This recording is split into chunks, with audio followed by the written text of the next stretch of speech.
2.5 বছর আগে থেকেই বুক চাই। 2 বছরের মাঝে যে তার একটাও খালি নাই।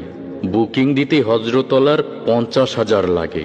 তাই কমিটি মিটিং ডাকে একটু আগে ভাগে। শত হলে গ্রামের মধ্যে সবচেয়ে পুরান মসজিদ।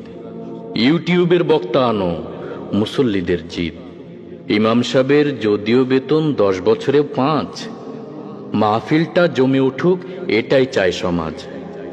অনেক টাকার আয়োজনে সাজানো হলো মঞ্চ।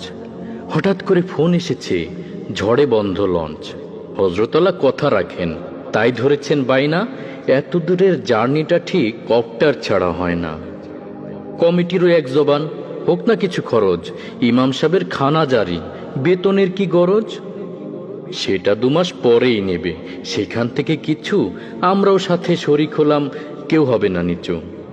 অবশেষে হজরত এলেন রাজকীয় শান নিয়ে। 7-8 জনে বডিগার্ড হয়ে মঞ্চে বসান গিয়ে।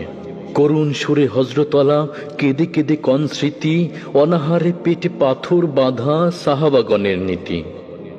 বক্তা শ্রোতা সবাই কাঁদে করুণ হেকায়াত, অশ্রু জলেই খতম হলো আখেরি মোনাজাত।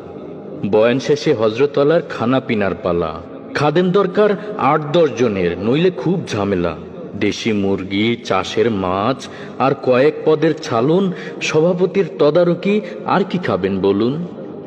হজরতওয়ালা মুচকি হেসে বলেন ঢেকুর তুলে, গরুর মাংস খেতেই মানা, বলতেই গেছি ভুলে। তবুও দেখি রুটির সাথে 2-1 টুকরো খাই, দিনের কাজে একটু আধটু নো প্রবলেম ভাই। অবশেষে বিদায় লগ্নে সালাম কালাম পর্ব, হাতের মুঠোয় খাম ধরিয়ে, হুজুর কি আর বলবো, গরিব মানুষ, দিলাম কিছু, দুঃখ নিয়েন না। আগামী বছর তারিখ কিন্তু ফিরিয়ে দিয়েন না।